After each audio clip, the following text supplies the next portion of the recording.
নমস্কার বন্ধুরা, স্মৃতিরেখাস ক্রিয়েশনে আপনাদের সবাইকে স্বাগত জানাই। আজ আমি আপনাদের সাথে ডিমের একটা রেসিপি শেয়ার করব। রুটি, পরোটা, ভাত, লুচি সব কিছুর সাথে কিন্তু খেতে খুব ভালো লাগে, আর একদম অল্প সময়ে চটপট বানানো হয়ে যায়। ভীষণই সহজভাবে এই রান্নাটা আমি বাড়িতে করে থাকি। কিভাবে করি আজ সেটাই আপনাদের সাথে শেয়ার করব। আসুন তাহলে দেখে নেওয়া যাক আমার আজকের এই রেসিপি। একটা বড় বাটি নিয়েছি, এবার এই বাটির মধ্যে ডিম নিয়ে নেব। ডিমের পরিমাণটা আপনারা আপনাদের ইচ্ছে মতো বাড়িয়ে কমিয়ে নিতে পারেন। ডিমগুলো ফাটিয়ে এই বাটির মধ্যে নিয়ে নিচ্ছি। এখানে আমি 5টা ডিমের ব্যবহার করছি। এবার এর মধ্যে দিয়ে দিচ্ছি স্বাদ অনুযায়ী লবণ বা পরিমাণ মতো লবণ দিচ্ছি, আর দিয়ে দিচ্ছি গোলমরিচ গুঁড়ো। গোলমরিচ গুঁড়ো দেওয়াটা অপশনাল, আপনার ইচ্ছে না হলে স্কিপ করতে পারেন। ভালো করে ডিমটা ফেটিয়ে নিচ্ছি। ডিম খুব ভালো মতো ফেটানো হয়ে গেছে। এবার একটা মশলা রেডি করব। তার জন্য মিক্সির জার নিয়েছি, জারের মধ্যে দিয়ে দিচ্ছি আদা কুচি, আর দিয়ে দেব রসুন। এখানে আমি 2 কোয়া রসুন নিয়েছি। যেহেতু রসুনের কোয়াগুলো বেশ বড় বড়, সেই জন্য ছোট হলে আর একটু পরিমাণে বেশি নিতে হবে। এবার একটা পেস্ট বানিয়ে নেব। সাথে কিন্তু আমি 2টো কাঁচা লঙ্কাও নিয়েছি। কড়াইয়ের মধ্যে বেশ কিছুটা সর্ষের তেল গরম করে নিয়েছি। এবার এই গরম তেলের মধ্যে ফেটিয়ে রাখা ডিমটা সম্পূর্ণই দিয়ে দিচ্ছি। দেখুন চারিদিকটা কিন্তু বেশ একটু শক্ত হয়ে গেছে। এবার ডিমটা ছোট ছোট টুকরো করে ভেজে নিতে হবে। খুব বেশি ছোটও করব না, আবার খুব বেশি বড়ও করব না, সেইভাবে টুকরো করে নেব। এই কাজটা করতে খুব বেশি সময় লাগে না, খুব চটপট দেখবেন হয়ে যাবে। দেখুন ডিম কিন্তু আমি বেশ ছোট ছোট করে কেটে নিয়েছি। এর থেকে বেশি ছোট আর আমি করছি না। আর ডিমগুলো ভাজাও হয়ে গেছে একদম ঠিকঠাক, আর ভাজারও প্রয়োজন নেই। এবার এই ডিমগুলোকে আমি একটা অন্য পাত্রে তুলে নেব। ডিমগুলো একটা অন্য পাত্রে তুলে নিয়ে আমি ফেরত আসছি। ডিম তুলে নিয়েছি। ওই কড়াইয়ের মধ্যে আবারও কিছুটা সর্ষের তেল দিয়ে গরম করে নিয়েছি। এবার এর মধ্যে দিয়ে দিচ্ছি একটা শুকনো লঙ্কা। আপনারা চাইলে এখানে গোটা গরম মশলাও ফোড়ন দিতে পারেন। শুকনো লঙ্কাটা একটু নেড়ে চেড়ে নিয়েছি। এবার এর মধ্যে দিয়ে দিচ্ছি পেঁয়াজ কুচি। একটা পেঁয়াজ আমি খুব ছোট করে কেটে নিয়েছি, সেই পেঁয়াজ কুচিটা দিয়ে দিলাম। পেঁয়াজটা দিয়ে একটু নেড়ে চেড়ে ভেজে নেব। পেঁয়াজের রঙটা খুব বেশি লাল করার প্রয়োজন নেই, কালারটা চেঞ্জ হওয়া পর্যন্ত ভেজে নিলেই হয়ে যাবে। দেখুন পেঁয়াজটার কালার একটু চেঞ্জ হয়ে গেছে। এবার এর মধ্যে আমি দিয়ে দিচ্ছি যে পেস্টটা রেডি করে রেখেছিলাম, সেই পেস্টটা। এখানে আপনারা কাঁচা লঙ্কার ব্যবহার নাও করতে পারেন, লঙ্কার গুঁড়ো দিয়েও কিন্তু রান্নাটা করে নিতে পারেন। কিছুক্ষণ কষিয়ে নিলাম কাঁচা গন্ধটা চলে যাওয়া পর্যন্ত। এবার এর মধ্যে আমি দিয়ে দেব একটা টমেটো। ছোট ছোট করে কেটে নিয়েছি, সেই টমেটোটা দিলাম। আপনারা চাইলে টমেটো বেটেও দিতে পারেন। দিয়ে দিলাম একটু লবণ। লবণ দিলে টমেটো তাড়াতাড়ি নরম হয়ে যাবে। ভালো করে একটু নেড়ে চেড়ে দিচ্ছি।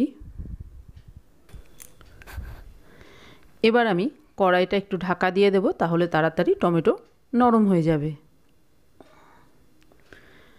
কিছুক্ষণ দেখুন ঢাকা দিয়ে রেখেছিলাম, টমেটোগুলো কিন্তু বেশ নরম হয়ে গেছে। একটু খুন্তি দিয়ে চাপ দিলেই গলে যাচ্ছে।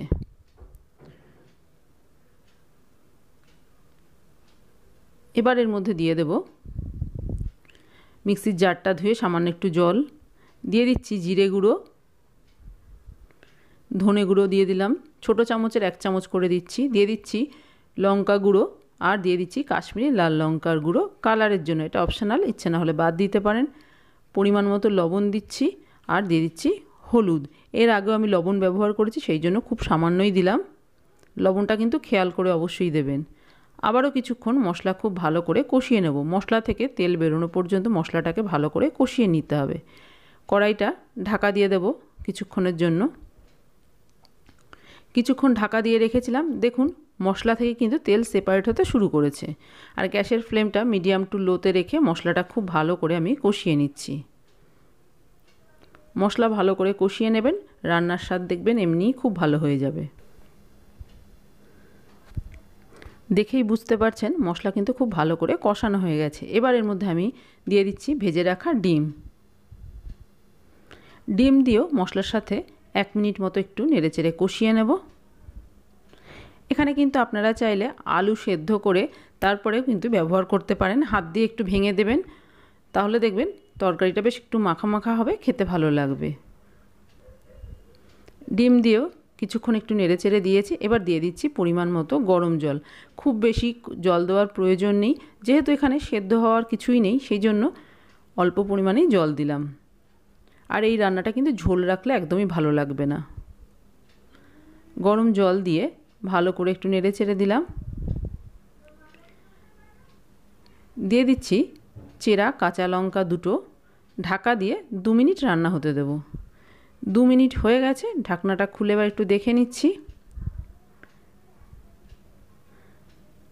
ভালো করে একটু নেড়েচেড়ে দিলাম। এবার এর মধ্যে আমি দিয়ে দিচ্ছি সামান্য একটু চিনি। চিনি দেওয়াটা অপশনাল, আপনার ইচ্ছে না হলে বাদ দিতে পারেন। দিয়ে দিচ্ছি গরম মশলা গুঁড়ো, আর দিয়ে দিচ্ছি কসুরি মেথি। কসুরি মেথি দেওয়াটা অপশনাল, আপনার ইচ্ছে হলে দেবেন, না হয় বাদ দিয়ে দেবেন। ভালো করে আবার নেড়েচেড়ে দিলাম।